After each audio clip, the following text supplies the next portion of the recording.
আসসালামু আলাইকুম সকল ভিউয়ার্সকে আমন্ত্রণ জানাচ্ছি অত্যন্ত আকর্ষণীয় একটা রেসিপির সাথে। আমার আজকের রেসিপি ইলিশ পাতুরি, আর এটাকে রান্না করেছি এর ন্যাচারাল স্বাদ ঠিক রেখে। তো আশা করছি রেসিপিটি সবারই ভালো লাগবে। আর সাথে রয়েছে ইলিশ সম্পর্কে স্বাস্থ্যকর বেশ কিছু তথ্য। ইলিশ মাছ বাঙালিদের অত্যন্ত জনপ্রিয় একটি মাছ। এ মাছ যেমন স্বাদের তেমনি পুষ্টিগুণে ভরপুর।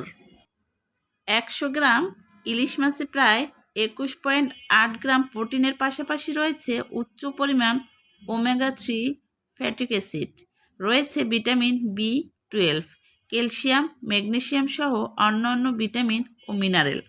সামুদ্রিক মাছ হয় এটিতে চর্বির পরিমাণ কম থাকে, যা হার্টের জন্য খুব উপকারী এবং হার্টকে সুস্থ রাখে। ইলিশ মাছে ওমেগা ফ্যাটিক অ্যাসিড পরিমাণে বেশি থাকায় রক্তে কোলেস্টেরলের মাত্রা কমিয়ে থাকে। এ মাছে APA ও DHA ও ওমেগা-3 ফ্যাটিক অ্যাসিড পরিমাণে বেশি থাকায় থ্রম্বোসিসের আক্রান্ত হওয়ার ঝুঁকি কমায়। রক্ত সঞ্চালন ভালো হয় এবং চোখের জন্য উপকারী।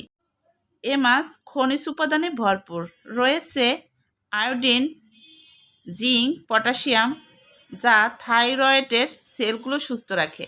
এর মধ্যে রয়েছে সোডিয়াম, পটাশিয়াম, লৌহ, যা শরীর বৃদ্ধি ও মানসিক বিকাশের জন্য খুবই প্রয়োজনীয় উপাদান। আরও আছে ভিটামিন A, D, E। বিশেষ করে ভিটামিন ডি খুব কম খাবারের মধ্যেই পাওয়া যায়। ভিটামিন ডি বাচ্চাদের রিকেটস রোগ থেকে রক্ষা করে। ওমেগা ফ্যাটিক অ্যাসিড আলসার মোকাবেলা করতে পারে।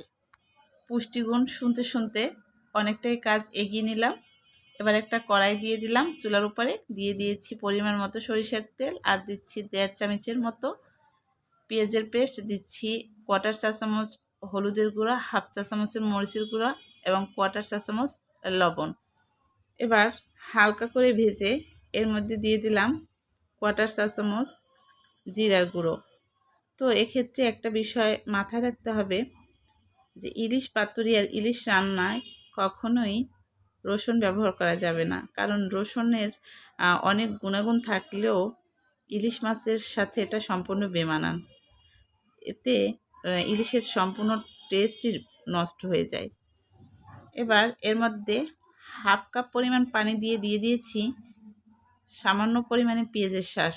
এটা অপশনাল, আপনারা না চাইলে নাও দিতে পারেন। আমার হাতের কাছে ছিল তাই দিয়ে দিলাম।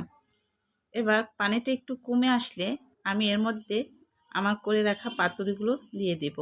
আর আপনারা অবশ্যই লক্ষ্য করেছেন আমি লাউ পাতার একদম কচি পাতা দিয়ে পাতুরিটা করেছি, যাতে করে পাতাগুলো একদম সেদ্ধ হয়ে যাবে এবং পাতাটাও ইলিশের কারণে অন্যরকম একটা টেস্ট হবে, যা খেতে অনেক ভালো লাগে। এবার ঢাকনাটা দিয়ে দেব, আর ঢাকনা দিয়ে এক পাশ রান্না করব 5 মিনিটের মতো, এবং চুলার আঁচ মিডিয়ামের থেকেও একটু কম। এবার একটা টমেটো কেটে দিয়ে দিলাম, এটা অপশনাল। আর দিয়ে দিব 4-5টা কাঁচামরিচ, একদম আস্ত।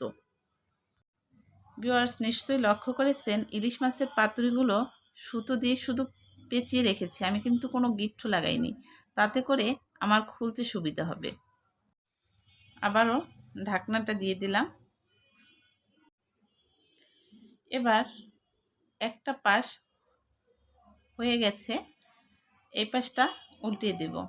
একটু আলতো করে উল্টিয়ে দিতে হবে, আর উল্টিয়ে দিয়ে আবারও ঢেকে রাখবো 5 মিনিটের মতো। ভিউয়ার্স, তবে এক্ষেত্রে আমি বলে রাখি অনেকেই কিন্তু ইলিশ পাতুরিটা অন্যরকম করেও করে থাকে, তো টেস্টের দিক থেকে এটাই সেরা।